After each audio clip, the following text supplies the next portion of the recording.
ಏನೇನು ಕೊಟ್ಟ ಅಂತಂದ್ರೆ ಕಾಮಧೇನು, ಕಲ್ಪವೃಕ್ಷ, ಹೋಮದ ಕಂಬಳಿ, ನೇಮದ ಬೆತ್ತ, ಮಿಗಿಲಾದ ಪ್ರಸಾದ ಗಂಟ, ವಡ್ಡಿ ವಾಲಗ, ಹುಟ್ಟು ಬಂಜೇರಿಗೆ ತೊಟ್ಟಿಲ ಭಾಷೆ, ಭಕ್ತರಿಗೆ ಭಾಗ್ಯ. ತನ್ನ ಮಕ್ಕಳಿಗೆ ಬಡತನವನ್ನು ಬೇಡಿಕೊಂಡು ಅಮೋಘಸಿದ್ದ ಈ ಧರೆಗೆ ಬಂದ. ಹೆಂಗ ಧರೆಗೆ ಬಂದ ಅಂತ ಮಧುಗೊಂಡ ಮಹಾರಾಜರು ಒಂದು ಪದ್ಯದೊಳಗೆ ಹಾಡ್ತಾರ. ಹೆಂಗ ಹಾಡ್ತಿದ್ರು ಅಂತಂದ್ರೆ, ಭಕ್ತರ ಭಕ್ತಿಗಾಗಿ ಯೋಗಿ ಅಮ್ಮೋಗ ಸಿದ್ಧ, ಭಕ್ತರಿಗಾದೋ ದಾಸ, ನಾತೆ ಪೂತ್ಯದ ಗೌಡ ಹುಟ್ಟ ಬಂಜಿದ್ದ, ಮಾದನ್ನಾದೋ ಕೂಸ. ನಾತೆ ಪೂತ್ಯದ ಗೌಡ ಹುಟ್ಟ ಬಂಜಿದ್ದ, ಮಾದನ್ನಾದೋ ಕೂಸ. ಹುಟ್ಟ ಸಾವ ಇಲ್ಲ ಮೊಟ್ಟ ಮೊದಲ ಅವರು ಇರ್ತಿದ್ರು ಕೈಲಾಸ. ಗುರುವ ಶಿಷ್ಯರ ಕೂಡಿ ಮರತೆಕ ನಡೆದರು ಮಾಡುತ್ತ ಪ್ರವಾಸ. ಶಿಸ್ತ ಜಾಗ ನೋಡಿ ಶಿವಂಪುರ ಹಟ್ಟ್ಯಾಗ ಶಿವ ಮಾಡ್ಯನೋ ವಾಸ.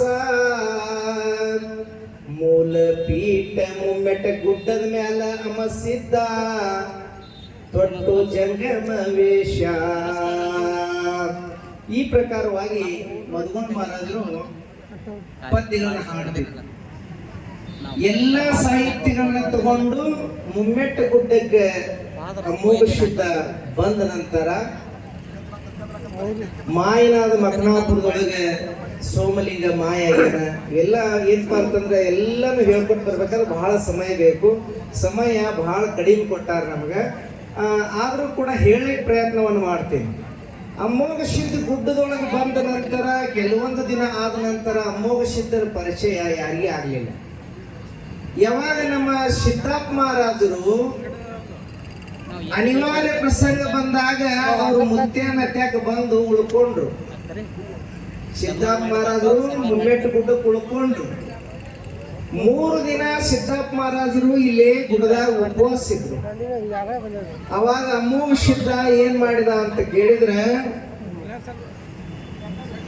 ಒಂದು ಮಾತು ಹೇಳ್ತಾ ಇದ್ದಾನೆ. ಏನಪ್ಪಾ ಅಂತಂದ್ರ, ನೋಡಪ್ಪ ನೀನು ಇಲ್ಲೇ ಇರಾವ ಅದಿ ಅಂತಂದ್ರ ಇನ್ನ ನಿನ್ನ ಪರಿಸ್ಥಿತಿ ನನಗೆ ನೋಡಕ್ಕಾಗಂಗಿಲ್ಲ ಅಂತ ತಿಳ್ಕೊಂಡು ಮಣ್ಣು ಕಲಸಿ ಸೇಡಿ ಕಡಬ ಮಾಡು, ನನ್ನ ಮುಂದೆ ಇಡು, ಅವಾಗ ಅವು ಕರಿಗಡವ ಆಗ್ತಾವು, ನೀವು ಊಟ ಮಾಡು, ಈ ವಿಚಾರ ಯಾರಿಗೂ ಹೇಳಬೇಡ ಅಂತ ಅಮೋಘಸಿದ್ಧ ಸಿದ್ಧಾರ್ಥ ಮಹಾರಾಜರಿಗೆ ಹೇಳಿದ. ಅವಾಗ ಒಂದು ದಿನ ಏನಾಯ್ತು ಅಂತಂದ್ರೆ ಭಕ್ತರು ಬಂದು ಸಿದ್ಧಾರ್ಥ ಮಹಾರಾಜರಿಗೆ ಒತ್ತಾಯ ಮಾಡಿದ್ರು, ಇಲ್ಲಿ ಗುಡ್ದಾಗ ಹೆಂಗಿರ್ತೀರಿ ನೀವು, ಏನ್ ಊಟ ಮಾಡ್ತೀರಿ, ಇಂಥ ಶಕ್ತಿ ಏನೈತಿ, ನಮಗೂ ಸ್ವಲ್ಪ ಹೇಳಬೇಕು. ಅವಾಗ ಸಿದ್ಧಾರ್ಥ ಮಹಾರಾಜರು ಅನಿವಾರ್ಯವಾಗಿ ಹೇಳುವಂತ ಪರಿಸ್ಥಿತಿ ಬಂತು. ಯಾವಾಗ ಅವ್ರು ಹೇಳಿದ್ರು ಅವಾಗ ಮುತ್ಯನ ಮುಂದೆ ಕರಿಗಡವಾಗೋದು ಬಂದ.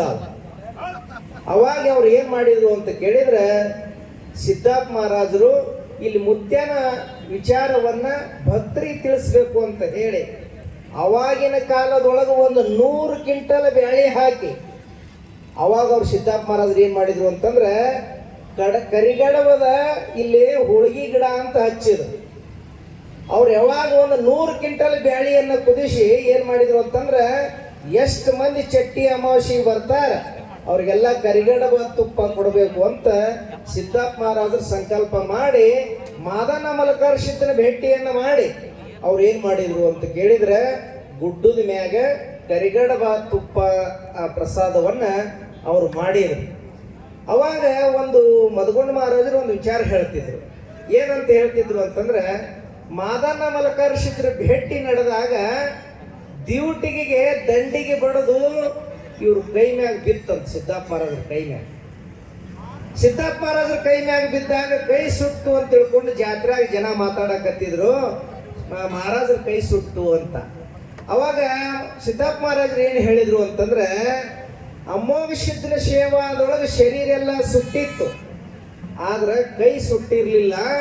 ಈ ಮಾದನ ಮಲಕರ್ಷಿದ್ದ ಕೂಡ ಏನ್ ಮಾಡಿದ್ರು ಅಂತ ಕೇಳಿದ್ರೆ ಅದನ್ನು ಒಟ್ಟು ಸುಟ್ಟರು.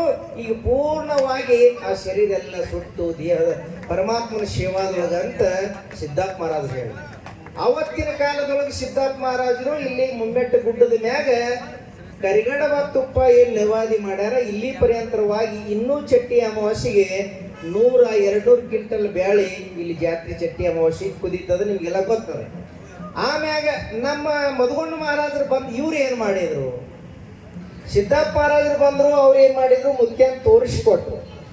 ಅವಾಗ ನಮ್ಮ ಹಿರಿಯರೆಲ್ಲ ಹಾಡ್ತಿದ್ರು. ಎಂಥ ಹಾಡುಗಳು ಹಾಡ್ತಿದ್ರು ಅಂತಂದ್ರೆ ಅವು ಮಾರ್ಗಗಳು ಅಂತ ಹಾಡ್ತಿದ್ರು.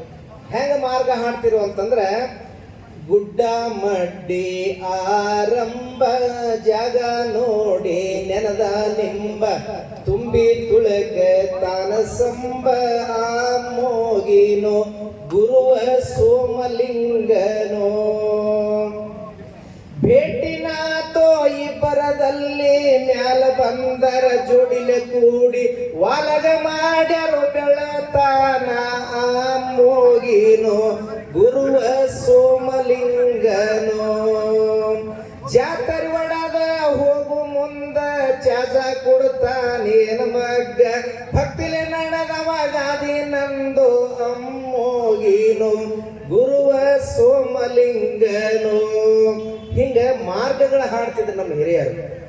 ಆ ನಂತರ ಈ ಮಾರ್ಗಗಳನ್ನು ಏನ್ ಮಾಡಿದ್ರು ಅಂತಂದ್ರೆ, ಮಧುಗೊಂಡ ಮಹಾರಾಜರು ಬಂದು ಅಮೋಘ ಸಿದ್ಧನ ಚರಿತ್ರೆಯನ್ನ ಜನರ ಮೆಚ್ಚು ಹಂಗ ಇವರು ಏನ್ ಮಾಡಿದ್ರು ಅಂತ ಕೇಳಿದ್ರೆ, ಹಾಡುಗಳನ್ನ ಪದ್ಯ ರೂಪದೊಳಗೆ ಹಾಡ್ಲಿಕ್ಕೆ ಪ್ರಾರಂಭ ಮಾಡಿದ್ರು. ಯಾವಾಗ ಜನರಿಗೆ ಅಮೋಘ ಸಿದ್ಧನ ಚರಿತ್ರೆ ತಿಳಿಲಿಕ್ಕೆ ಹತ್ತು, ಅವಾಗ ಮಧುಗೊಂಡ ಮಹಾರಾಜರು ಅಮೋಘ ಸಿದ್ಧನ ಚರಿತ್ರೆಯನ್ನ ಎಲ್ಲ ಜಗತ್ತಿಗೆ ಹಾಡುಗಳ ಮುಖಾಂತರವಾಗಿ ಅವರು ಏನ್ ಮಾಡಿದ್ರು ಅಂತಂದ್ರೆ, ಮಧುಗೊಂಡ ಮಹಾರಾಜರು ಪ್ರಚಾರವನ್ನು ಮಾಡಿದ್ರು. ಅಮೋಘ ಸಿದ್ಧ ಮುತ್ಯನನ್ನ ಬೆಳಗ್ಗೆ ಹಾಡಿನ ಮುಖಾಂತರ ತಗೊಂಡು ಬಂದ್ರು ಮಧುಗೊಂಡ ಮುತ್ಯ ಅವರು.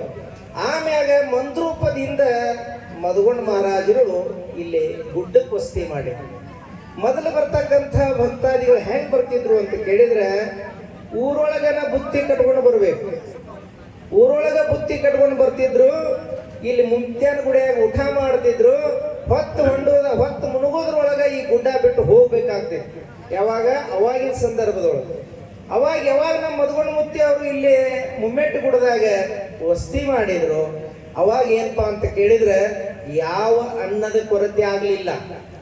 5,000 ತಾಟಗಳು ಮುಂಜಾನೆ ಬೆಳಗ್ಗೆ 8ಕ್ಕೆ ಊಟಕ್ಕೆ ಪಂಕ್ತಿ ಪ್ರಾರಂಭ ಆತು ಅಂತಂದ್ರೆ, ನಾವೇನು ರಾಯನಗೌಡನ 365 ಬಂಗಾರ ತಾಟವನ್ನು ಹಚ್ಚಿ ದಾಸೋಹ ಮಾಡ್ತಿದ್ದ ಅಂತೇನು ಹೇಳ್ತಾರಲ್ಲ, ಆ ಪ್ರಕಾರವಾಗಿ ಗುಡ್ಡದ ಮ್ಯಾಗ ಏನಪ್ಪಾ ಅಂತ ಕೇಳಿದ್ರೆ, ಮಧುಗೊಂಡ ಮುತ್ತಿ ಅವ್ರು ಏನ್ ಮಾಡ್ತಿದ್ರು ಅಂತಂದ್ರೆ, ಮುಂಜಾನೆ ದಾಸೋಹ ಪ್ರಾರಂಭ ಮಾಡಿದ್ರೆ ಅಮಾವಾಸ್ಯೆ ದಿನ ಸಾಯಂಕಾಲದವರೆಗೆ ಊಟ ಮಾಡಕ್ ನಂಬರ್ ಹಚ್ಚಿ ತಾಟ್ ತಗೋಬೇಕಾಗ್ತಿತ್ತು.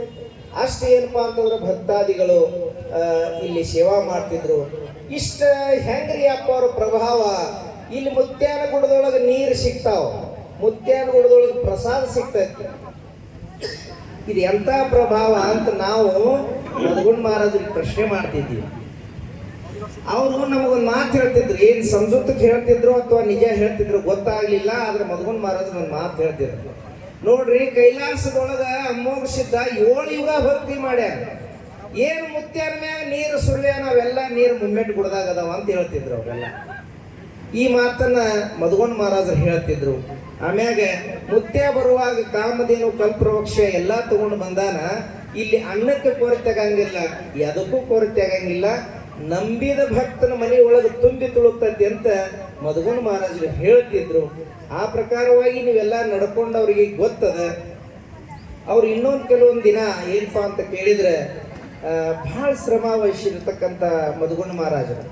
ಯಾಕಂತ ಕೇಳಿದ್ರೆ, ಈ ಮಠ ಮಾಡಬೇಕಾದ್ರೆ ಅವ್ರ ಜೊತೆಗಿರ್ತಕ್ಕಂಥವ್ರು ಒಂದು ಕಮೌಂಡರ್ ಗಾಡಿ ಒಳಗೆ ಎಷ್ಟು ಜನ ನಾವು ಕುಂತೀವಿ ಅಂತ ಕೇಳಿದ್ರೆ 30 ಜನ ಕುಂತೀವಿ ಒಂದೊಂದು ಕಾಲದೊಳಗೆ.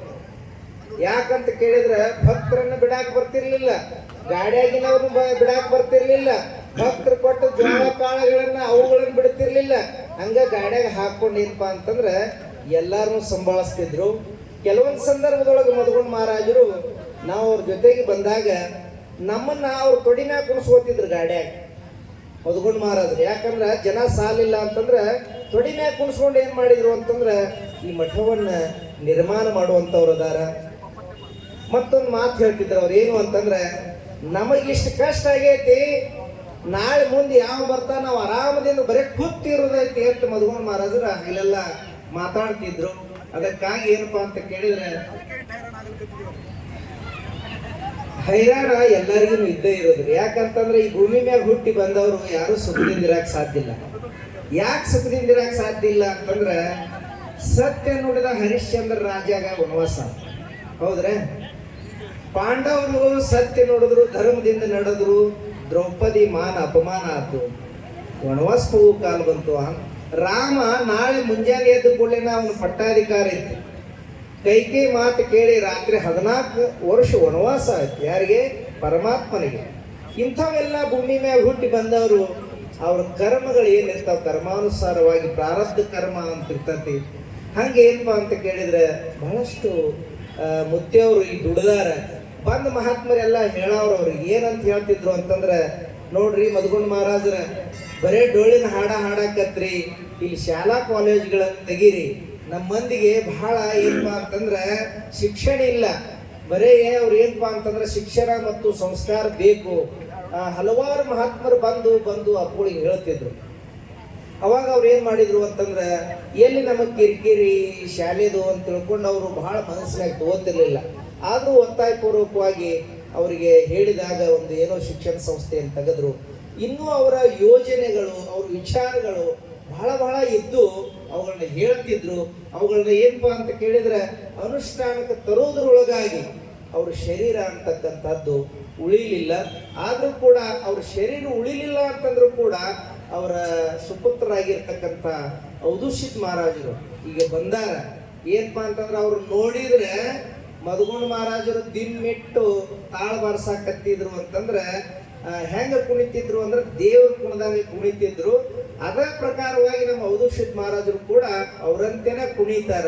ಯಾಕಂತ ಕೇಳಿದ್ರೆ ಅವರು ಸೇವಾ ಮಾಡ್ಬೇಕು ಅನ್ನೋ ಭಾವ. ಯಾಕಂದ್ರೆ ಎಲ್ಲರನ್ನ ಪ್ರೀತಿಯನ್ನ ಮಾಡ್ತಕ್ಕಂಥವ್ರು. ಮಧುಗುಂಡ ಮುತ್ತೆಯವ್ರು ಹೆಂಗ ನಿಮ್ಮ ಮನೆಗೆ ಬರ್ತಿದ್ರು ಹಂಗ ಔದುಷಿತ್ ಮಹಾರಾಜರು ಎಲ್ಲರ ಮನೆಗೆ ಬರ್ತಾರ. ಈ ಮಠ ನಡಿಬೇಕು ಅಂತಂದ್ರೆ ಸುಮ್ನ ನಡೆಯಂಗಿಲ್ಲ. ಈ ಮಠದ ಕೆಳಗೆ 106 ಎಕರೆ ಜಮೀನಿಲ್ಲ. ಈ ಮಠದ ಕೆಳಗೆ ಏನಪ್ಪಾ ಅಂತ ಕೇಳಿದ್ರೆ ನೀವ ಭಕ್ತರ ಆಸ್ತಿ. ಹೆಂಗ ಮಧುಗುಂಡ ಮುತ್ತೆ ಮನೆಗೆ ಬಂದು ಜೀಪ್ ತರ್ಬೋದ್ರೊಳಗನ ಭಂಡಾರ ಹೊಡೆದ ಕೂಡಲೇನ ಚೀಲ ಎತ್ಕೊಂಡು ಹೋಗಂತಿದ್ರಿ ಎಲ್ಲ ನೀವು ಕಣ್ಣಾರೆ ಎಲ್ಲ ನೋಡ್ತೀರಿ, ದಾಸೋಹವನ್ನು ನೋಡ್ತೀರಿ. ಈಗ ಹಲವಾರು ಹಾಸ್ಟೆಲ್ ಒಳಗಿರ್ತಕ್ಕಂಥ ಮಕ್ಕಳು ಶಾಲೆಯನ್ನು ಕಲಿತಾ ಇದ್ದಾರೆ. ಇನ್ನ ಏನಪ್ಪಾ ಅಂತ ಕೇಳಿದ್ರೆ ಒಬ್ಬ LKG ಬಂದು ಇಲ್ಲಿ ಶಾಲೆ ಒಳಗೆ ಸೇರಿದ ಅಂತಂದ್ರೆ ಅವ್ನು ನೌಕರಿ ಹಿಡ್ಕೊಂಡು ಹೋಗ್ಬೇಕು ಇಲ್ಲಿಂದ. ಆ ರೀತಿ ಏನಪ್ಪಾ ಅಂತಂದ್ರೆ ಶಿಕ್ಷಣ ಸಂಸ್ಥೆ ನಮ್ಮ ಔದುಷಿತ್ ಮಹಾರಾಜರು ಬೆಳೆಸಲಿ ಅಂತ ತಿಳ್ಕೊಂಡು ಈ ಸಂದರ್ಭದೊಳಗೆ ಶುಭ ಹಾರೈಸಿ, ಮಧುಗುಂಡ ಮುತ್ತೆ ಅವರು ಬಹಳಷ್ಟು ಎಲ್ಲ ಕಡೆಗೆ ತಿರುಗಾಡಿ ಮಹಾರಾಷ್ಟ್ರ, ಕರ್ನಾಟಕ ಅವ್ರ ಜೊತೆಗೆ ನಾವೆಲ್ಲ ಬಹಳಷ್ಟು ದಿನ ಅವ್ರ ಜೊತೆಗೆ ನಾವು ಏನಪ್ಪಾ ಅಂದ್ರೆ ಇದ್ದುಕೊಂಡು ಅವ್ರನ್ನ ಗಮನಿಸ್ಕೊಂಡು ಅವರು ಹೇಳ್ತಕ್ಕಂಥ ವಿಚಾರಗಳು ಇನ್ನೂ ನಮ್ಮ ತಲೆ ಒಳಗದಾವ. ಮಧುಗುಂಡ ಮಹಾರಾಜರಿಗೆ ಏನೂ ಅವ್ರ ಅತ್ಯಾಕೆ ಇರಲಿಲ್ಲ, ದುಡ್ಡು ಇರಲಿಲ್ಲ. ಒಂದು ಹೋಟೆಲ್ನಾಗ ಹೋಗಿದ್ವಿ ನಾವು ಮಧುಗುಂಡ ಮಹಾರಾಜರ ಜೊತೆ. ಯಾವನೋ ಒಬ್ಬ ಭಕ್ತ ಬಂದ, 2 ಮಂದಿ ಒಳಗೆ ಒಂದು ಚೋಡ ಅಂದ್ರೆ ಗೊತ್ತಾಗ ಚಿನಮೂರಿ, ಖಾರ ಹಚ್ಚಿ ಚಿನಮೂರಿ, ಅವುಗಳನ್ನ ಏನಪ್ಪಾ ಅಂದ್ರೆ ಮುಂಜಾನೆ ಹಿಡಿದು ಊಟ ಮಾಡಿರಲಿಲ್ಲ ನಾವು ಯಾರು. ಅವತ್ತನ್ನು ಕೊಟ್ರೆ ಹೆಂಗ ಪರಿಸ್ಥಿತಿ ಅಂತಂದ್ರೆ ಒಂದು ಮುಟ್ಟಿಗೆ ಚಿನಮೂರಿ ತಿನ್ನೋದು, ಒಂದು ಉಳ್ಳಾಗಡ್ಡಿ ತಿನ್ನೋದು, ಹೊಟ್ಟೆ ತುಂಬಿಸೋ ಸಲುವಾಗಿ. ಅಂದ್ರೆ ಈ ಪ್ರಕಾರನೂ ಅವ್ರ ಜೊತೆಗೆ ಬೆಳೆದಂಥವ್ರು ಅವುಗಳನ್ನು ನಾವು ನೋಡಿದ್ವಿ. ಮುಂದೆ ಅವರಿಗೆ ಸಾಕಷ್ಟು ಬಂದು ಏನು ಕೋಟಿಗಟ್ಟಲೆ ಏನಪ್ಪಾ ಅಂದ್ರೆ ಎಲ್ಲ ಭಕ್ತಾದಿಗಳು ಬಂದರು. ಅವಾಗ ಅವ್ರ ಮೈ ಮ್ಯಾಗ ಒಂದು ದಿನ ಉದಕಡ್ಡಿ ಬಿದ್ದು ದೋತ್ರ ಮ್ಯಾಗ ತೂತ್ ಬಿದ್ದಿದ್ದು. ನಾನೇನಂದೆ, ಅಪ್ಪವ್ರ ಮತ್ತು ದೋತ್ರ ಮ್ಯಾಗ ತೂತ್ ಬಿದ್ದವು, ಹರಿದ ದೋತ್ರ, ಇವತ್ತನ್ನ ಬದಲಾಯಿಸ್ಕೊಂಡ್ರಿ ಅಂತಂದೆ. ಅಲ್ಲ ಅವ್ರನ್ನ ಯಾಕೆ ಬದಲಾಯಿಸ್ಬೇಕು, ಏನಾಗೈತೆ ಅವಕ್ಕ, ಇನ್ನಾಟ ಹೋಗ್ಲಿ, ನಮ್ಮ ಮೊದಲಿನ ಪರಿಸ್ಥಿತಿ ನೋಡ್ಬೇಕು, ಈಗಿನ ಪರಿಸ್ಥಿತಿ ನೋಡಬಾರ್ದು ಅಂತ ನಮಗೆ ಹೇಳ್ತೇವೆ. ಅಂದ್ರೆ ಇಷ್ಟು ಸರಳದಿಂದ ಮಹಾತ್ಮರ ಜೊತೆಗೆ ನಾವು ಇದ್ದುಕೊಂಡು ಅಲ್ಲೆಲ್ಲ ಅವರ ಸರಳತೆ, ಒಂದು ಗುಡಿಸಲಿದ್ರು ಕೂಡ ಅವ್ರ ಮನೆ ಒಳಗೆ ದನಗಳ ಪಟ್ಟಿಗೆ ಇರ್ತಾವ್ರ.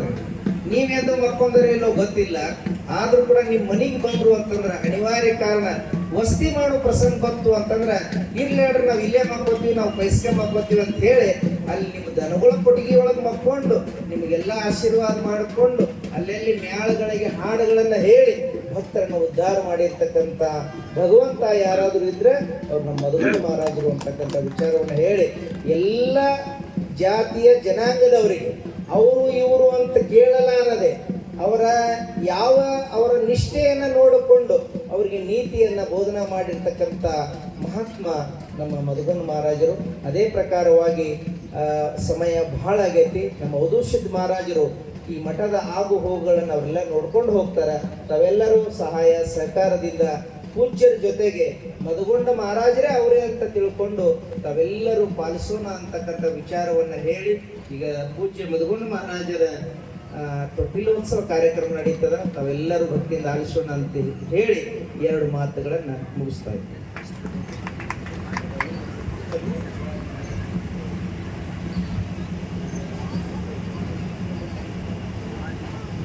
ಎಲ್ಲರೂ ಶಿವಾಯನಮ ಅನ್ರಿ, ಅಲ್ಲೇ ಕೂಡ್ರಿ, ಆಮ್ಯಾಗ ಬಂದು ನೀವೆಲ್ಲ ಹೂ ಹಾಕಕ್ರಿ, ಇಲ್ಲಿ ಮಂಗಳಾರತಿ ಆಗ್ತದ.